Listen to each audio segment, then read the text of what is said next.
presento la siguiente conferencia, que la verdad es que yo que conozco más o menos las Hola. presentaciones de que sí, la de Rosa y la de Benedict y la de Cristina, la he visto ahora, parece como que estaban a propósito preparadas para que fueran, irían concatenadas y fueran coherentes. En un minuto solamente presento a Rosa. Rosa Elcarte es, se acopla alguna voz por ahí.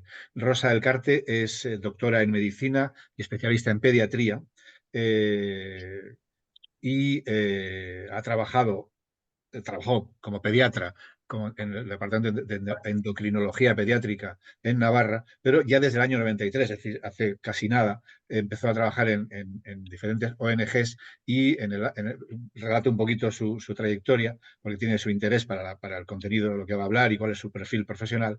Desde el año 94 hasta el 2001 fue responsable de Médicos Mundo en Bolivia, trabajó con Médicos Mundi en Bolivia. Durante 10 años trabajó en la Agencia Española de Cooperación al Desarrollo y a partir del 2011 y hasta hace nada, hace poquito, hasta el año pasado, ha sido la responsable de UNICEF en Paraguay y en República Dominicana. Y además es doctora honoris causa, por cierto, por la Universidad de Navarra. Como entenderéis, su perfil explica el contenido de su presentación y su experiencia en el ámbito internacional a través de UNICEF o Médicos Mundi es de una riqueza extraordinaria para lo que aquí estamos tratando, que es la intervención temprana y políticas relacionadas con la infancia, no solo en España, sino en el ámbito internacional. Doy la palabra sin más a Rosa y le agradezco que esté aquí, que esté con nosotros y que desarrolle su presentación. En principio no tenemos límite de tiempo más que el que tú te pongas y el que la gente se vaya yendo, igual porque no porque sea aburrida, sino porque nos pasamos del tiempo previsto. Pero estaba Sí. previsto acabar antes de las 8. Adelante, Rosa. Bueno, pues Bye. hola. Sí, Sí. Ujú. ahora sí, ¿verdad? Bueno, pues muchísimas gracias por esta oportunidad de estar aquí y un gran reto tener esta presentación, sobre todo después de la magnífica intervención de Cristina, no solamente muy interesante, sino tan bonita y tan bien preparada, y luego tiene esa voz tan dulce que nos enamora a todos, ¿verdad? Y Cristina nos ha dicho claramente lo que necesita un bebé y lo que necesitan los cuidadores de los bebés, ¿verdad? Creo que ha dejado muy claro ahí. Y también después Benedict nos ha mostrado con un abrumador número de cifras y de estudios la evidencia científica que avala lo que estaba diciendo Cristina en un principio. También Benedict ha acabado diciendo que qué difícil es esto de prevenir. Y efectivamente, por eso surge la asociación desde el primer minuto, porque lo que queremos es prevenir. También creo que mi presentación va a ser un poquito difícil para ustedes, porque de lo que he oído en las preguntas, casi todos son psicólogos. Había siempre más psicólogos, pero no sé si en este filtro que ha hecho Zoom nos hemos quedado con todos psicólogos o si hay alguien de matronas, enfermeras, pediatras que estaban también en la parte original. ¿Por qué digo esto? Porque las preguntas que se le han hecho a los dos ponentes han hablado siempre de tratar, de personas que ya tienen un problema y qué hacemos para solucionarlo, que es, gracias, hay una matrona que viene. Y entonces mi presentación va a ser justamente lo contrario, debido también a lo que ha comentado Joaquín. Yo he trabajado en los últimos 30 años en cooperación al desarrollo y una de mis funciones ha sido cómo conseguir o cómo promover que haya políticas públicas que puedan mejorar, en este caso, el desarrollo de los niños y los derechos de los niños. Soy una enfermera neonatal, gracias. Entonces, voy a partir, por lo tanto, de una visión un poquito diferente y voy a plantear cómo pasamos de esta evidencia abrumadora científica de que todo lo que le pasa a un niño desde su concepción hasta los 3 o 4 años de vida en su primera infancia le afecta a él en esa época de la vida, en todo su desarrollo posterior y, por supuesto, en su vida de adulto, en todos los aspectos de la vida. Y entonces, si eso es tan evidente, por qué no se está haciendo lo suficiente y qué tendríamos que hacer para que eso fuera mejorando, ¿sí? Entonces, bueno, voy a intentar compartir mi presentación. A ver si lo hago bien.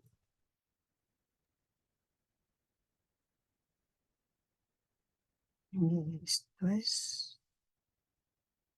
¿La estáis viendo? Sí, Perfecto. Bueno, pues entonces vamos a empezar.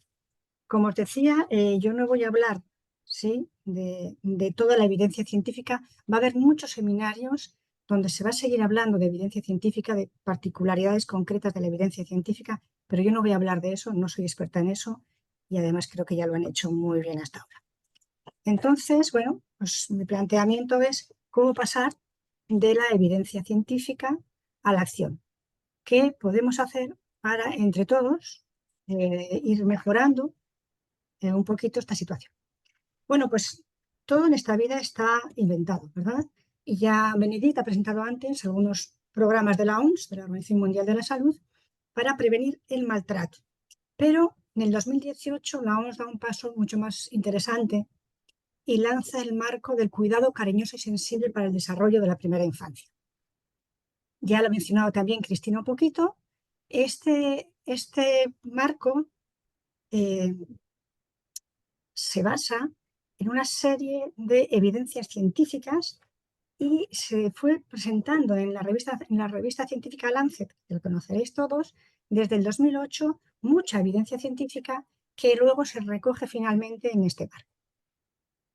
Y está clarísimo que si aplicamos este marco de cuidado cariñoso y sensible en la primera infancia desde el primer minuto de la gestación, se puede prevenir mucho, en un porcentaje muy importante, el sufrimiento evitable. Evidentemente, no todos los sufrimientos son evitables. Bien, ¿y por qué yo me cierro mucho a este marco de la OMS, además de por ser pediatra? Porque si está muy claro que tenemos que prevenir desde el primer minuto, si está muy claro que tenemos que prevenir desde la concepción en los primeros años de la vida, yo sé que aquí hay muchos psicólogos y que hay trabajadores sociales y que hay educadores, igual ahora se van a enfadar conmigo, pero llegan tarde. Para cuando un bebé llega a la escuela, ya hemos perdido los mejores momentos para esa buena interacción con el bebé. Para cuando llega un trabajador social, probablemente ya ha habido un problema.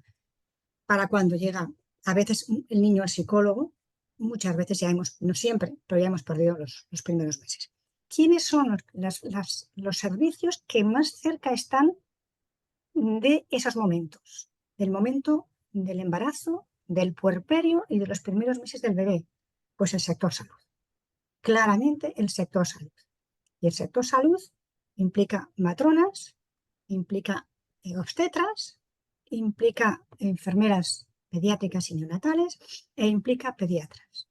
Y además no solamente tienen la oportunidad de estar en esos primeros momentos, sino que además en esos momentos, sobre todo desde el embarazo hasta el primer año de vida, la familia, pero especialmente la mamá, aunque también el papá y la familia, pero especialmente la mamá, está especialmente receptiva a lo que le diga esa persona del sector salud.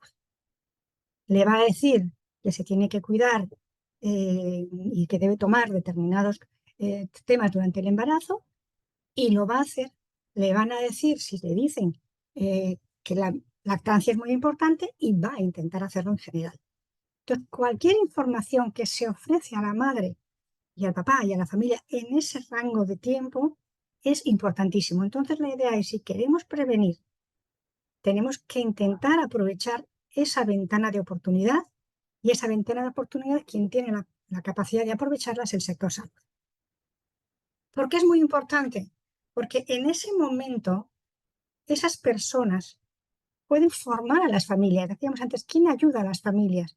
¿Quién le cuenta a las familias? ¿Quién le apoya a las familias? Hay un momento importante en el que ese personal de salud puede promover una buena parentalidad, puede enseñar a los papás qué hay que hacer para un buen apego, qué hay que hacer para un buen desarrollo. Se les puede efectivamente formar a las familias para conseguir que los niños tengan un buen desarrollo físico, emocional, cognitivo y social. Pero además, pueden tener la capacidad de detectar situaciones de riesgo antes de que se haya producido el sufrimiento, de tal manera que se pueda intervenir en esa situación de riesgo, no de sufrimiento. Bien, ¿cuál es el objetivo de este marco de cuidado cariñoso y sensible que ya lleva varios años en marcha y que tanto UNICEF, con quien yo he trabajado, como la Organización Mundial de la Salud la está promoviendo en todos los países? Y en general, las organizaciones de Naciones Unidas pues, trabajan para promover el desarrollo de los derechos de las personas y los derechos de los niños, que también ha comentado Cristina y no voy a repetir, pero en aquellos países que hay unos gobiernos más o menos estables, el propósito es ayudar a los gobiernos. Esto es importante, ayudar a los gobiernos a formular políticas, programas y servicios para la primera infancia. O sea, el objetivo de esto es que los gobiernos formulen políticas, programas y servicios para la primera infancia. Y yo que estaba en varios países en desarrollo, se han hecho avances, y desde luego están al nivel que nosotros se querrían, pero sí se han hecho avances en los últimos años. ¿Y a quién va dirigido? Pues como va a hablar los gobiernos, va dirigido fundamentalmente a los responsables de las políticas públicas, a los directores de programas, tanto en los ministerios de salud, de nutrición, de educación, de bienestar social o de protección social y de protección infantil. Va dirigido a los prestadores de servicios, o sea, a los funcionarios que están trabajando en los servicios que acabo de mencionar, de esos ministerios. También a las asociaciones de profesionales como DPM, ¿no? como la que estamos aquí ahora, instituciones académicas, medios de comunicación, y finalmente va dirigido sobre todo, y en último, y diríamos como objetivo principal y final, a los cuidadores. Como decía antes, es un marco basado en la evidencia, ¿sí? Con múltiples evidencias, y remarca muchísimo el tema de la importancia de la primera infancia, y que empieza desde la gestación, y puesto que se habla muchísimo en países desarrollados y en países en vías de desarrollo, se remarca mucho también diríamos, que es muy costo efectivo, ¿sí? Y también que es una inversión, una de las mejores inversiones que pueden hacer los países, que por cada dólar invertido en la primera infancia se obtiene 17 dólares invertidos, debido a que no solamente se previene el sufrimiento, sino que además pues estos niños con un buen cuidado en la primera infancia tienen mejores capacidades de aprendizaje, tienen mejores capacidades de tener buenos trabajos, mejores interacciones sociales y por lo tanto mejor desarrollo, y cuanto mejor se desarrolla la gente, más capital humano hay y más se desarrolla un país. Esto un poco también a la hora de explicarles a los gobiernos el por qué es tan importante el desarrollo de la primera infancia. Tiene 5 componentes y 5 acciones estratégicas que ya las voy a comentar luego, pero vuelvo un poquito a lo que hablaba Benedict. Remarca mucho la necesidad de un trabajo coordinado multisectorial de todos los sectores que yo acabo de mencionar anteriormente. Y fundamental también la participación de las comunidades y las familias. Y describe en este marco qué funciones tiene el sector salud, el sector educación, el sector protección social, el sector protección de la infancia, etcétera, que no voy a pararlo porque es muy largo, pero sí lo subiré a los documentos que van a estar en nuestra página web. Estos son los componentes del cuidado cariñoso y sensible. Salud. Salud, evidentemente, estamos hablando, lógicamente, de un embarazo que haya sido bien llevado, que haya sido bien acompañado, que se haya tomado todas las precauciones, que haya tenido un parto saludable, o sea, conseguir que el sector salud haga lo que le corresponde en ese sector salud, implicando el apego piel con piel en la primera hora, la lactancia materna, etcétera, todo lo referido directamente a la salud, ¿verdad? Nutrición, por supuesto, empezando por la nutrición de la madre, pero luego también por la nutrición del bebé, la lactancia materna, la nutrición complementaria, etcétera, que tampoco me voy a detener porque no es el foro en este momento. Y también la seguridad y protección, ¿verdad? Seguridad contra los accidentes, seguridad en general, los temas de medio ambiente y la protección contra el maltrato infantil, la protección contra el abuso sexual, etcétera, ¿verdad? Y hay 2 elementos, diríamos, que no estaban al principio tan incorporados en estos momentos de trabajo de la primera infancia, que es la atención receptiva y el aprendizaje temprano.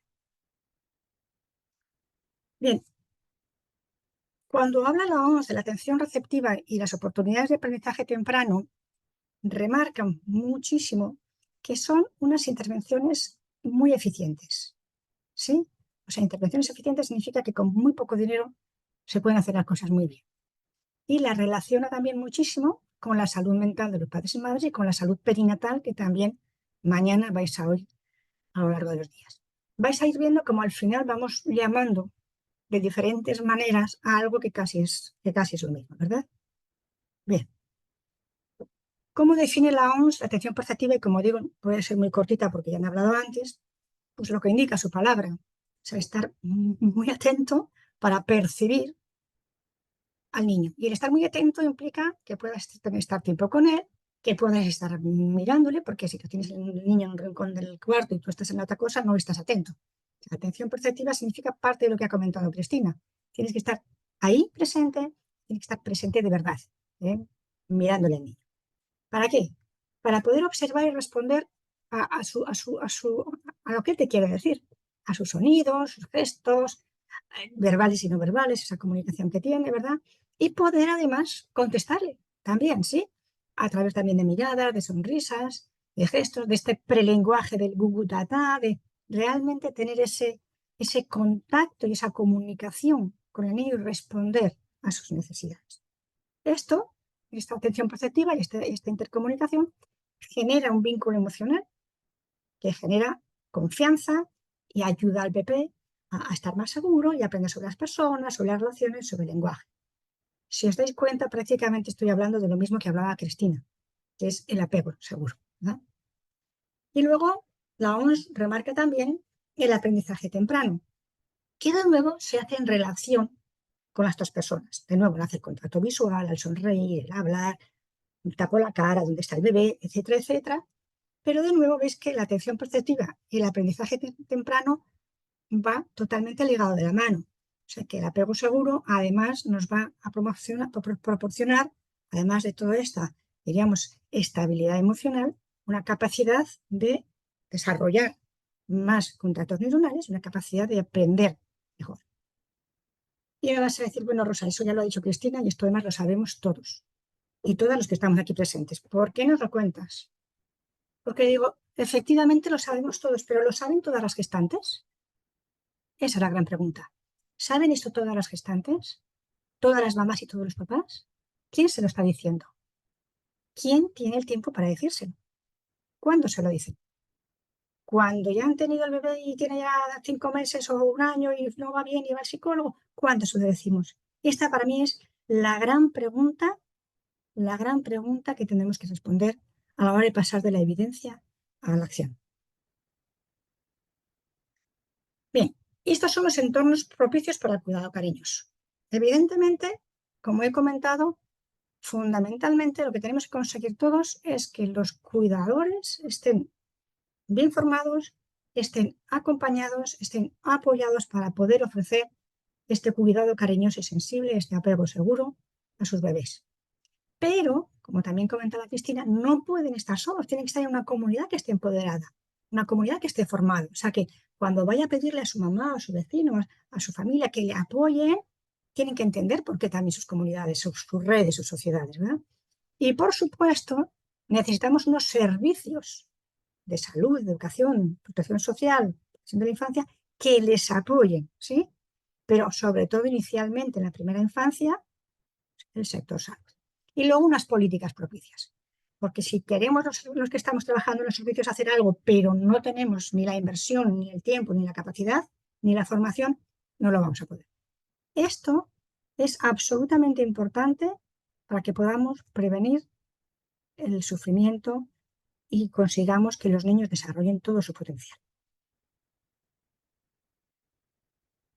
¿Y qué necesitamos para este cuidado universal, cariñoso y sensible? Bueno, pues primero necesitamos llegar a todos los padres y madres y a todas las cuidadoras, a todos, no solamente a aquellos que tienen algún problema, a todos, ¿sí? Porque todas las familias, incluso las que ya se saben todo esto, necesitan apoyo. Pero algunas familias necesitan más apoyo que otros y entonces es necesario que esas familias tengan más apoyo. Y esto, evidentemente, para las familias de bajos recursos económicos es muy importante, pero también para otro tipo de familias con determinadas características. En general, hay familias que necesitan más apoyo, tenemos que estar dispuestos a darles ese apoyo. Y finalmente, pues tenemos una proporción ya más pequeña que tendrán problemas más serios, más complejos, más difíciles, y habrá que darles ya un apoyo mucho más duradero y mucho más marcado. Y este es un poco el resumen de lo que estaba planteando, ¿verdad? Necesitamos, aquí está la cobertura de la población, a la izquierda, y a la derecha la intensidad de la intervención. Pues en cuanto a la cobertura de la población, como decía, todos los niños y cuidadores necesitan ese apoyo, y para eso, si vamos a hacer que sea universal, necesitamos políticas nacionales o políticas de cada comunidad autónoma, dependiendo de los países, ¿verdad? Y a toda esta población hay que darle una información y un apoyo básico. Y por lo menos tienen que saber lo que yo decía, tienen todas que saber qué hacer, cómo hacer para ofrecer este cuidado cariñoso, qué elementos son importantes y qué no hacer. Como comentaba antes, tenemos algunas familias que están en riesgo y ahí necesitamos definir qué contactos y qué apoyo adicional les tenemos que dar y quién lo va a hacer. Volveré a esta diapositiva justo al final de mi presentación. Y luego, este es un apoyo más dirigido, más concreto. Pero, y finalmente, como decía, una proporción más pequeña, tenemos familias con necesidades adicionales, mucho más importantes, bien sea por discapacidad, bien sea por las circunstancias de la familia, tenía problemas de maltratos, problemas de drogadicción, etcétera. Ahí tenemos que dedicarnos ya a los servicios especializados que tienen que dar un apoyo mucho más indicado. ¿Y cuáles son las estrategias para implementar el cuidado universal, cariñoso y sensible? Y también volveré aquí al acabar. Esto es lo que dice la OMS. El punto 2 es el central. Hay que centrarse en las comunidades y sus familias. Tenemos que conseguir que las comunidades y sus familias entiendan, conozcan y puedan implementar este cuidado cariñoso. Se puede empezar por liderar e invertir. Si tú eres el ministro de salud de un determinado país o la consejera de salud de una determinada comunidad autónoma y decides que esto te parece muy importante, pues tú puedes promover aquí que esto pase, hacer estudios, hacer grupos de trabajo, hacer protocolos, etcétera, y por supuesto invertir dinero. Puede también hacerse a través del fortalecimiento de los servicios. Fortalecimiento de los servicios significa que todos los personal del sector salud, sector educación, etcétera, están formados, lo conocen, están empoderados, hay protocolos, etcétera, y de ahí directamente se puede pasar al liderar. Da igual por dónde empecemos, lo importante es que estos tres elementos son básicos. Si no conseguimos liderar e invertir, va a ser muy difícil que podamos hacer el seguimiento de los avances y usar los datos para aprender, que es absolutamente fundamental, porque una vez que se empieza un programa, hay que ver cómo se está implementando, qué pasó desde el gran diseño que tuvimos hasta la realidad de la implementación, cómo ajustarlo para que pueda funcionar cada vez mejor.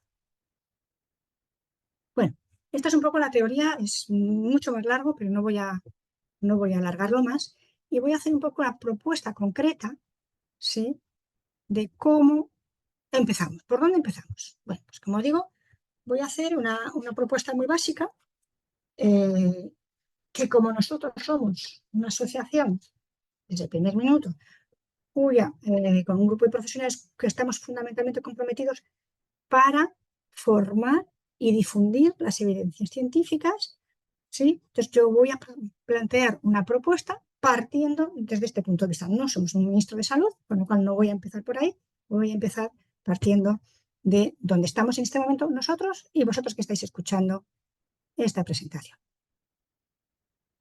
Bueno, pues el primer paso es, como digo, es propuesta, puede haber miles de propuestas más, ¿eh? Es una propuesta, no es la verdad absoluta. Lo primero que creo que tenemos que hacer, lo primero que pensamos que tenemos que hacer en DPM, asociación, es formación. Y formación de profesionales de distintos sectores, ¿sí? Que haya muchos profesionales que se vayan formando cada vez más, que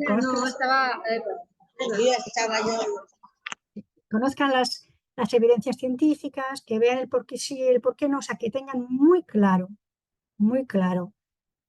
qué se debe hacer, cómo hacer, etc. O sea, hay que formar a un grupo de personales. Está la formación, luego estamos en la diseminación, ¿verdad? estos profesionales, o sea, vosotros que nos estáis escuchando hoy, los que quedáis todavía, sería importante que fuerais, diríamos, diseminando estas evidencias, esta formación en vuestro sector o en otros sectores. ¿Por qué? Porque, como decía antes también Joaquín, necesitamos tener una masa crítica de profesionales comprometidos para poder dar los siguientes pasos. O sea, esto es muy importante. O sea, nos formamos, pero luego igual no formamos también a otra gente, pero sí conseguimos por lo menos que haya una claridad en un montón de profesionales de que es urgente hacer algo y de que hay que hacerlo desde el primer minuto. El tercer punto, y esto aquí es muy importante, es la diseminación focalizada. Aquí estáis muchísimos psicólogos, pero estoy seguro que muchos de vosotros conocéis a matronas, a enfermeras neonatales, a obstetras, a pediatras, que no están aquí hoy, pero que podrían estar aquí en otros momentos o que pueden escuchar estas grabaciones después, porque van a estar colgadas en nuestra página web, porque necesitamos esta masa crítica no solamente globalmente entre todos los profesionales, que es fundamental, sino sobre todo también una masa crítica dentro del sector salud, que desgraciadamente ahora no es el que está liderando este tema. Pero una vez que tenemos esa masa crítica, ¿qué hacemos? Bueno, pues hay que dar un paso más. Evidentemente, lo que sí podemos empezar a hacer es aplicar lo aprendido. Las matronas, las enfermeras, pediatras, ¿verdad? La verdad es que los obstetras se me olvidó al ponerlo porque son muy difíciles, pero he llegado a la conclusión de que sí los tenía que poner, porque es precisamente en esos embarazos de alto riesgo donde más estrés puede tener esa mujer y donde tal vez hubiera que trabajar mucho más. Aquí. Incluyámoslos, por favor, y veamos cómo entre todos podemos aplicar lo que hemos aprendido en nuestro ámbito de trabajo. Pero también sería bueno que entre todos y en nuestros sitios respectivos, en nuestras localidades respectivas, podamos ir proponiendo alternativas positivas a los tomadores de decisiones, a los gestores de políticas públicas, cada uno a su nivel y cada uno le puede, oye, mira, yo estoy pensando que podríamos, fíjate, yo creo que se podría y creo que esto es importante. O sea, que paulatinamente diferentes gestores de política pública vayan recibiendo de diferentes sectores propuestas, preocupaciones, etcétera. Porque antes preguntaba antes también alguien en el chat, decir a los políticos, bueno, hay que decir a los gestores de política pública que a veces sí que es ministro, pero otras veces es el director del departamento de salud de tu área de salud. O sea, para que vayamos, diríamos, a los diferentes niveles proponiendo alternativas a lo que ya hay. Segundo, y esto es muy importante y también tenemos que trabajarlo todos, tenemos que conseguir que se reconozca oficialmente por los servicios de protección infantil y también por los servicios de salud la importancia del sector salud para evitar el sufrimiento infantil, para evitar los traumas infantiles. Ninguno de los dos lo tiene muy claro todavía. Digo, sí, personas individuales, pero me refiero como instituciones, es que muchas veces el Servicio de Protección Infantil recurre al servicio de salud cuando ya ha habido un maltrato y efectivamente, como plantea ISPAE, cuando alguien de salud recibe un niño maltratado, tiene ya que saber qué hacer y qué no hacer, ¿verdad? Pero no en la prevención. Y pasa igual un poquito, en el sector salud no se analiza mucho el tema de los riesgos ni el tema de la prevención, y cuando hay algo, lo paso directamente a la protección infantil sin saber si era el sitio a derivar o no. ¿Y por qué es tan importante el sector salud? ¿Por qué es tan importante este que estoy diciendo? Porque primero, el sector salud puede evitar y reducir el número de niños que sufren. Y no solamente, me decía el otro día una persona, sí, bueno, pues podemos medir si hay menos niños que llegan a protección infantil. Bueno, eso va a pasar también. Pero hay muchos niños que sufren que no llegan a los servicios de protección infantil. Hay niños que sufren, digamos, de apegos no correctos, que no llevan a un maltrato físico brutal, que no llevan a un abandono, pero que ese problema está ahí, que luego surgen dificultades de aprendizaje, problemas de conducta, agresiones y bullying, viene ser el que sufre bullying o viene ser el que lo hace, y todo eso no llega a los servicios de protección infantil, pero origina una serie de problemas muy importantes. También vamos a reducir el número de niños que necesitan ser atendidos por los servicios de protección infantil, porque vamos a reducir, porque vamos a entrar a intervenir cuando hay riesgos. Y además, cuando ya tengamos un problema y hay que derivarlo al servicio de protección infantil, este va a ser mucho más eficaz porque no va a trabajar con ese niño cuando tenga 10 años, sino cuando tenga igual 2 o 3 meses. Entonces, por eso es tan absolutamente importante que nos enfoquemos mucho en este reconocimiento, en que hablen ambos componentes, pero que hablen de prevención, no que hablen solamente de qué pasa después de que el niño ya lo tengo yo. ¿Y qué tenemos que hacer? Bueno, pues aquí también hay una diferencia de opiniones. Hay gente que dice, bueno, pues se forma al personal y que luego el personal lo haga, ¿sí? Y yo digo, bueno, pues el personal lo hará el que quiera hacerlo, el que no quiera hacerlo no lo hará, y lo hará bien, lo hará mal. No sé si porque yo soy muy cuadrado o por de dónde vengo, por mi trayectoria personal, pero creo que es absolutamente imprescindible que se definan protocolos, protocolos de actuación. Y hay gente que me dice, sí, pero es que protocolos que se deben cumplir, pero es que el que no quiera cumplirá mal, pero lo cumplirá, ¿sí? Entonces, protocolos, eso sí, por favor, sencillos, que a veces nos entusiasmamos al hacer un protocolo, hacemos algo maravilloso y es tan complejo que sabes que no se va a cumplir. Y con preguntas sencillitas tipo screening, sí, no, no, y poco más, ¿sí? O sea, sencillo y fácil de implementar. Ay, ¿cómo se diseña este protocolo? Pues conjuntamente salud y protección infantil, con un importantísimo rol de los psicólogos, porque sois los que veis todas las consecuencias de lo que está pasando y los que sabéis lo que habría que hacer para que no pasara. Entonces creo que es muy importante que ahí el rol de los psicólogos es fundamental y, por supuesto, con consultas con familias y comunidad. ¿Cuáles serían las 4, diríamos, funciones fundamentales de este sector salud? Uno, la promoción. Y tal vez la más importante, la promoción. La promoción del cuidado cariñoso sensible, del apego seguro en todas las mujeres gestantes. Lo que os decía antes, ¿saben todo esto de qué es un apego seguro, de qué es un cuidado cariñoso y sensible todas las gestantes? No, ¿verdad? Pues tenemos que conseguir que el sector salud haga la promoción y que todas las gestantes sepan esto. Y ojo que y las gestantes y sus papás. Y ojo que, de verdad, en mi experiencia personal, incluso papás, no hablo de mamás, papás sin estudios, con un bajo nivel cultural, que cuando tú le dices, mira, si tú juegas con tu bebé desde que nace, y es más, desde que está en la barriga le hablas, y tú le miras y juegas con él y le pasas tiempo, tu bebé va a ser más listo, va a estudiar mejor, va a sacar mejores notas, va a ser hasta más guapo porque va a estar hasta mejor nutrido, va a estar más contento y va a tener un mejor trabajo y te va a sacar de la pobreza. Y en países como en los que yo he estado, donde el papá realmente participa muy poco en el contacto con el niño, casi un 7% o 8% solamente, hasta que el niño no sabe ya, tiene 5 o 6 años y puede jugar a la pelota o a la bici, etcétera, ¿cómo, con ese conocimiento, cómo se involucra? Si se involucra a un papá sin nivel cultural, imaginaos ya mujeres y papás de, otros, de otros mundos, digamos, más desarrollados. Y hay matronas que me dicen, sí, no, ya lo hacemos, porque hacemos cursos donde les explicamos mucho de lo que tú estás diciendo. Ya, pero ese curso es opcional y muchas veces va a ese curso opcional a aquella mujer que ya sabe bastante de esto, que está motivada y que está muy bien que vaya para reforzar. Pero aquella que a duras penas paga la consulta porque no tiene más tiempo, porque tiene muchos hijos, si no aprovechamos ese momento de la consulta, la perdemos. Ya no lo vamos a decir nada, ¿no? Entonces, esta para mí es una parte importantísima y que hay que hacerlo a todas las mujeres, que es la promoción. Siguiente es la detección. La detección de posibles riesgos. Como decía antes, en algunas familias que tal vez, quizás a lo mejor, pudieran afectar a ese desarrollo físico-emocional, cognitivo-social del bebé, a que no haya un buen apego, a que no haya un buen trato, a que no haya un buen cuidado cariñoso y sensible.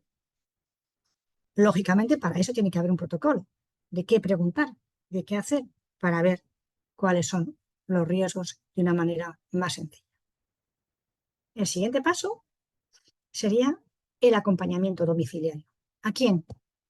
Pues sería ideal, fantástico, maravilloso que se pudiera acompañar a todas las familias. Eso estamos lejos de conseguirlo, pero igual sí pudiéramos acompañar a estas familias donde hemos identificado un riesgo. ¿Y quién podría acompañar a estas familias? Pues el sector salud, bien sea matronas, bien sea enfermeras pediátricas, eso habría que definirlo en cada sitio, pero aquella persona que ya tiene el contacto con la mamá y que ya se conocen, ya se llevan bien, ya han estado, ya se ven en la consulta, se ven fuera, ese acompañamiento es muy sencillo. Y, digamos, las recomendaciones de cómo cambiar determinadas conductas pueden ser mucho más fáciles, ¿sí? Si el problema se valora y es más importante, puede ir efectivamente los trabajadores sociales, pero por lo menos las primeras 2 veces acompañadas del sector salud. Porque si llega sobre todo alguien del Servicio de Protección Infantil a la familia, muchas veces sacan las uñas, se protegen y no colaboran porque piensan no van a quitar el niño. Sí, entonces es importante que en este acompañamiento domiciliario esté de nuevo el sector salud. Y tercero, tiene que haber protocolos de referimiento. O sea, ¿a quién tengo que referir? Al Servicio de Protección Infantil, al psiquiatra, al trabajador social, porque el problema es un problema económico o es un problema de maltrato. O sea, claramente, protocolos para estos 4 puntos creo que es absolutamente importante que se define. Y además, me vais a decir, bueno, de hecho, me lo han dicho en algún caso algunos de los de las personas, ¿no? Bueno, tú me hablas de promoción de mejoras, pero ya lo estamos haciendo. Si yo ya más o menos eh, ya hago, le cuento a la mujer más o menos lo que puedo en cada momento, según el tiempo que tenga, etcétera. Y yo digo, bueno, pero ¿lo haces cuando se te ocurre? ¿Lo haces en el orden que quieres?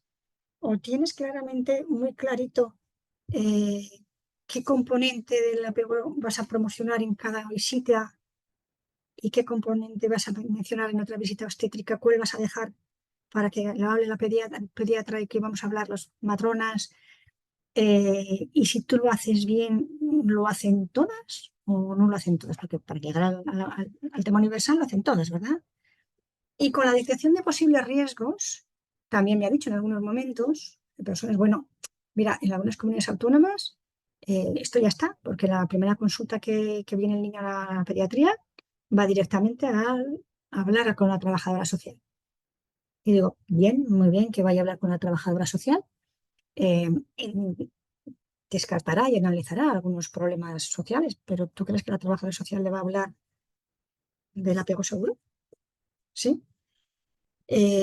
O bueno, hay gente que me dice, bueno, yo realmente la consulta, viendo cómo la mamá interactúa con el bebé, ya tengo claro que que todo va bien. Y me digo, ¿todo va bien?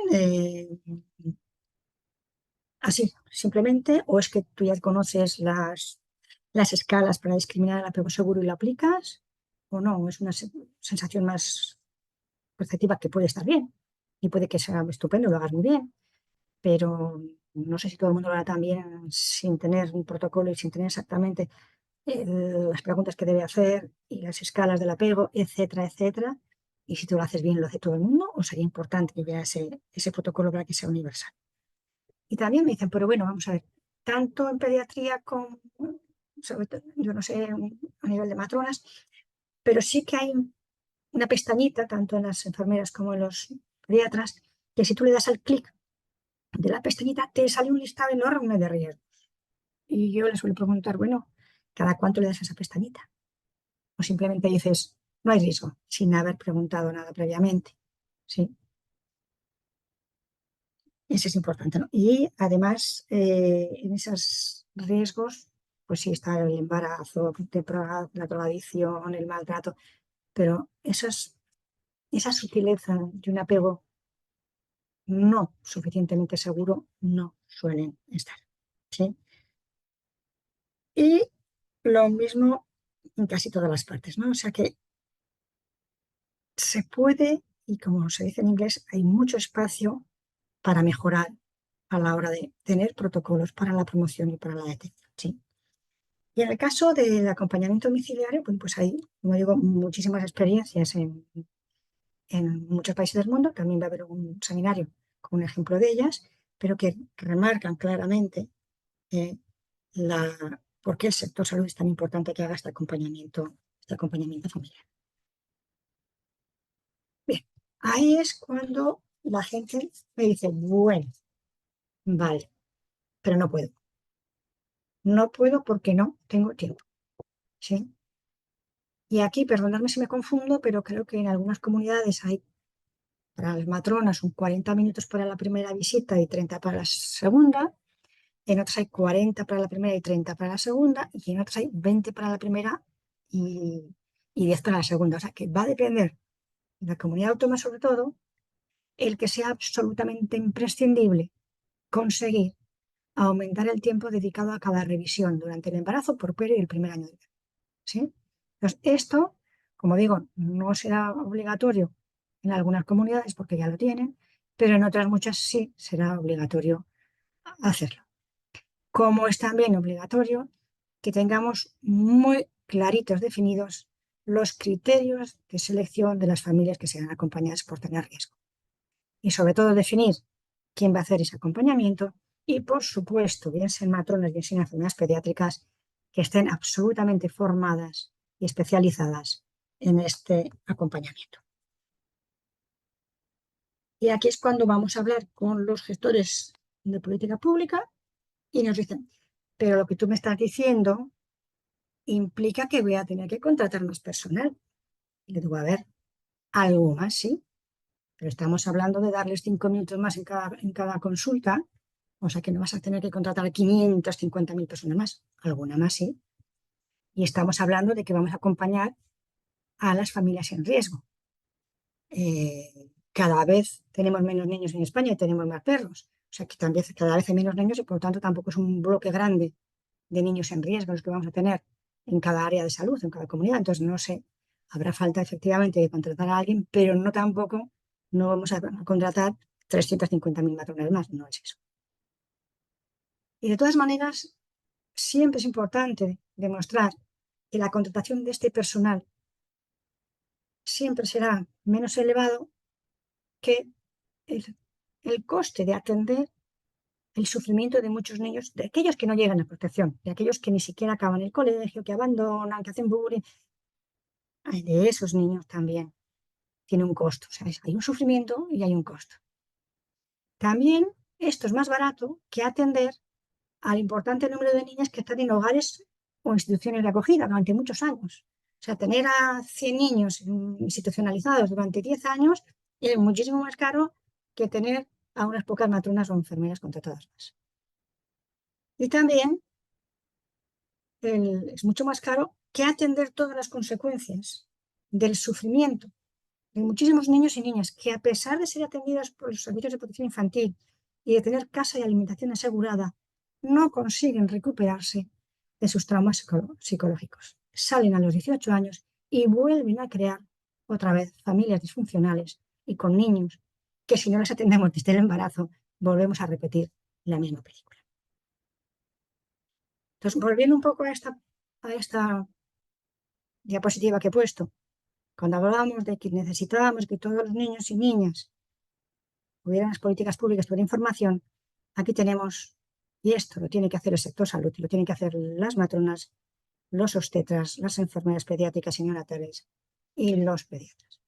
Cuando hablábamos de que se había identificado por este sector salud niños en riesgo y que necesitaban un apoyo dirigido, aquí tendríamos las visitas familiares del sector salud, solos o en algún momento acompañados por protección social.